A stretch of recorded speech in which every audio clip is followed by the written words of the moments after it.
Estamos en una jornada productiva, como siempre tratamos de traer a la mesa del programa distintos tipos de información y hoy tenemos a un amigo nuevamente acá en los micrófonos de una jornada productiva, el doctor José Blois.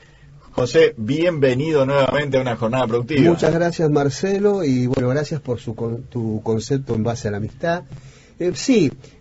Hoy yo más venía con un perfil más referido al programa que ustedes brillantemente llevan adelante, referido más que nada al escudo fiscal, entre comillas, que utiliza el campo para tratar de suavizar un poco la gran presión impositiva que tiene, ¿no? Recordemos que a nuestra audiencia, que a lo mejor no lo sabe, que José es abogado, es un especialista en cuestiones tributarias. Correcto. Y por eso lo invitamos siempre que cada tanto nos actualice con temas de estas características. ¿Vos estabas diciendo, Claro, José? yo venía con ese perfil, pero vuestra productora, una amiga, sí, mi dueña, bueno, me dice, no, hablar de las libertades individuales y del que no se vacuna y que bueno. Vamos a hacer una cosa, vamos a hacerle caso a nuestra productora, a Luján, por supuesto. No tenemos alternativa. Pero contame en 2 o 3 minutos esto que vos querías plantear.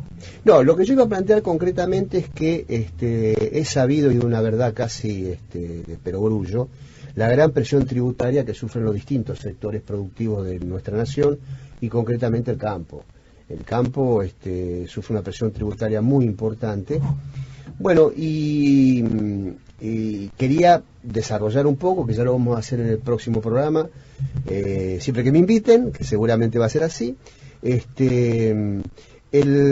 Hay una forma en que no solo el productor, sino el hombre de campo, sino el que con un negocio en general, puede de alguna forma, si se quiere, en vez que le den un tiro con un 45, se lo den con un 38. No hay mucha diferencia, pero bueno, la hay. Sin recurrir a temas raros que son ilegales. Estamos hablando de un marco legal. Obviamente. ¿Qué es el marco concretamente del escudo fiscal que puede recurrirse? Que es nada más y nada menos que la incorporación de gastos deducibles de la cuenta de resultados, de la cuenta final que hace cuando va a tributar impuesto a las ganancias o el impuesto a las sociedades. Entonces, el hecho de computar gastos deducibles que a veces no se tienen en cuenta en el campo. Es decir, muchas veces el productor, los distintos protagonistas de la cadena agropecuaria, si así se quiere llamar, no tienen, incurren en un gasto, pero cuando lo tienen que llevar, dudan en llevarlo, o tal vez por desconocimiento, porque nadie puede ser experto en todo. Entonces, esto pasa también por ese lado y por la deducción también de gastos extraordinarios, todo. Ese es más o menos el título de la cuestión, que pueda morigerar la carga impositiva al hacer deducible ciertos gastos, los financieros, por ejemplo.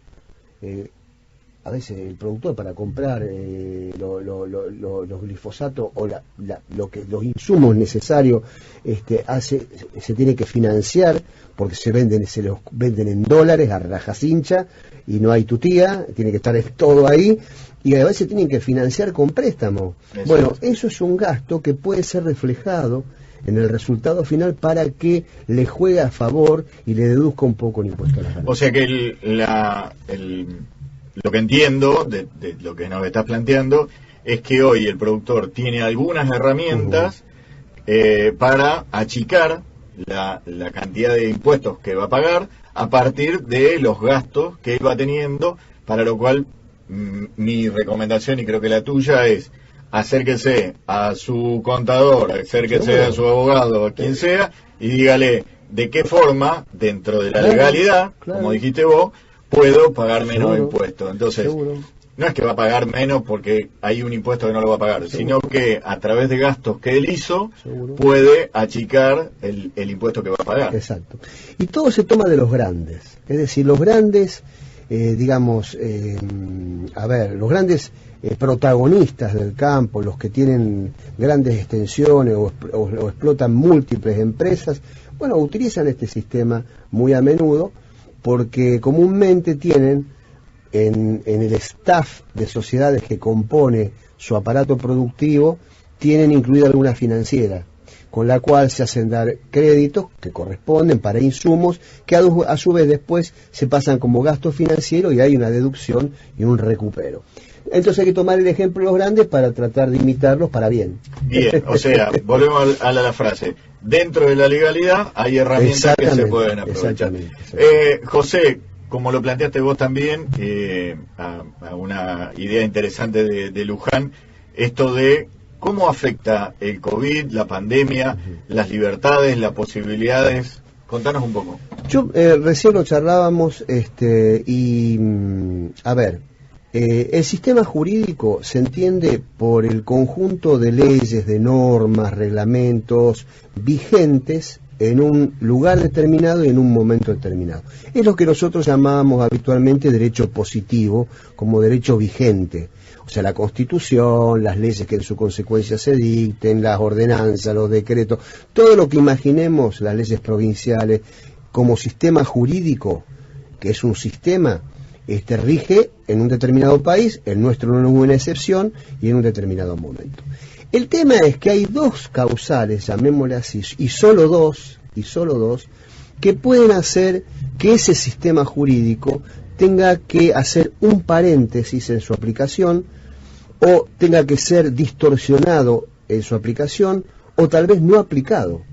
Y las únicas dos causales que se reconocen en los dos grandes complejos a nivel de sistemas jurídicos que hay en el mundo, uno es el de la rama latina del derecho romano, que es el nuestro, y otro es el de la rama anglosajona del common law, de que es tomando el caso, el precedente, van formando distintas cuestiones, pero son sistemas jurídicos. Y los dos reconocen como únicas dos causales para que el sistema jurídico tenga que ceder de alguna forma, entre comillas, son la guerra y la pandemia, no la epidemia, la guerra y la pandemia, como es el COVID-19 coronavirus.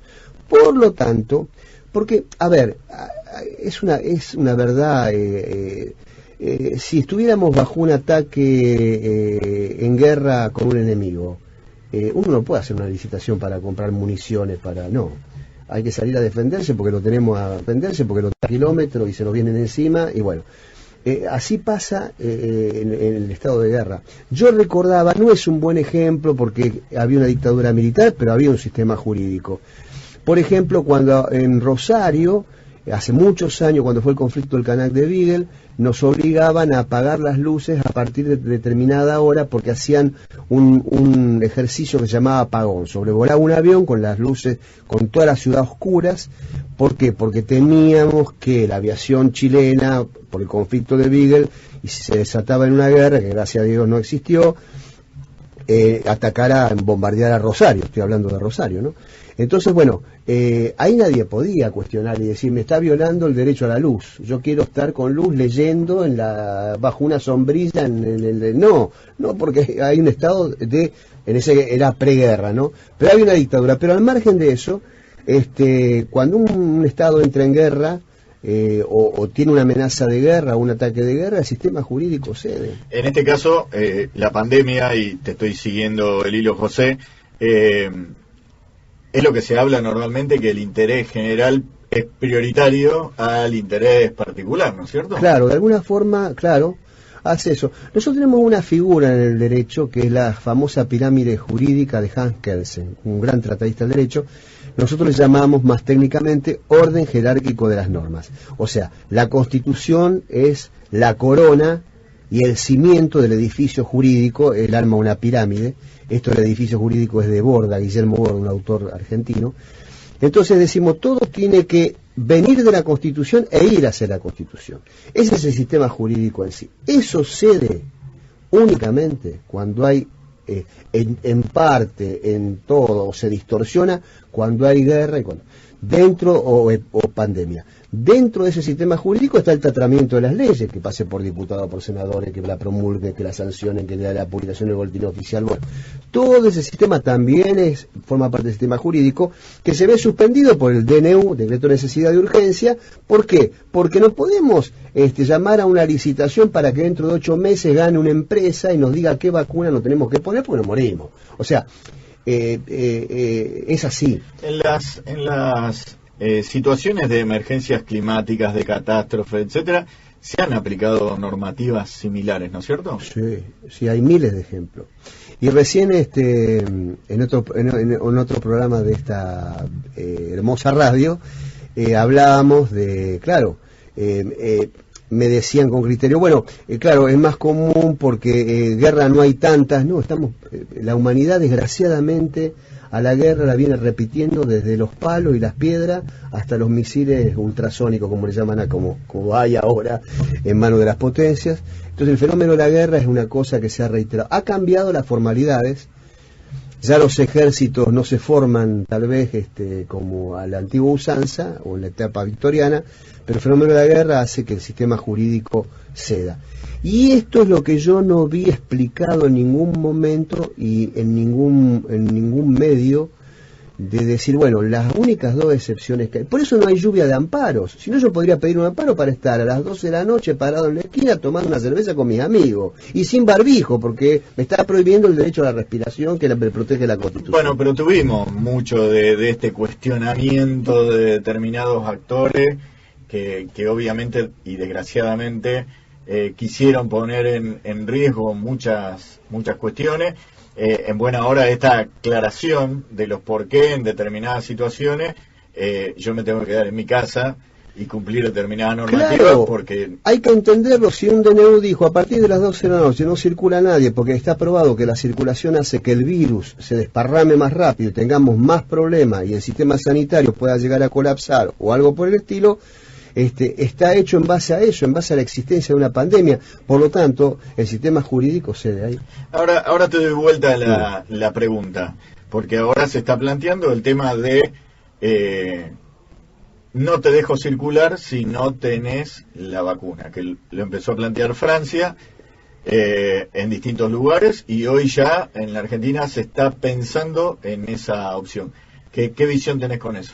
En Nueva York, para ahondar en otro ejemplo, no entras a los restaurantes, no entras a ciertos espectáculos, sino presentás tu certificado de vacunación. Yo creo que es debido a que la pandemia se recrudeció,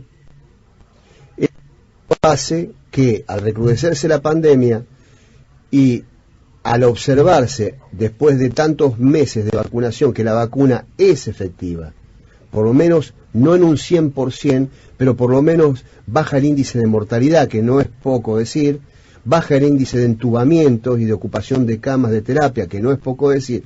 Al ver eso, y al haber grandes frentes como el que tiene Francia y como el que tiene Estados Unidos, de que no, por convicciones religiosas, etcétera, no quieren llegar a vacunarse, entonces, de esa forma, al no querer vacunarse, no le deja dentro a romper de nuevo el sistema jurídico con una norma para hacer que sea obligatoria la exhibición de la vacuna. Buenísimo, José, te agradecemos siempre tu yo aporte. siempre a disposición, yo de hecho soy de la casa, entonces estoy a disposición. Usted entra y sale con toda autoridad. Luis, estamos llegando al final de una jornada productiva, por supuesto. Le estamos mandando un saludo a todas las radios que reproducen nuestro programa, desde Teodelina, Barranca, San Cristóbal, Humberto Primo, Pérez, Florencia, Fran, Rafaela, San Justo, la red de radios de San Francisco y de Isla Verde, en San Javier Misiones y en Ballesteros, Córdoba, todas radios amigas que nos hacen el aguante y la compañía, así que les mandamos un abrazo grande. Un abrazo para todos y nos reencontramos el próximo fin de semana en una jornada productiva, el próximo domingo, que va a ser un fin de semana extendido, pero tendremos una semana muy helada después de estas lluvias que se están registrando en la región.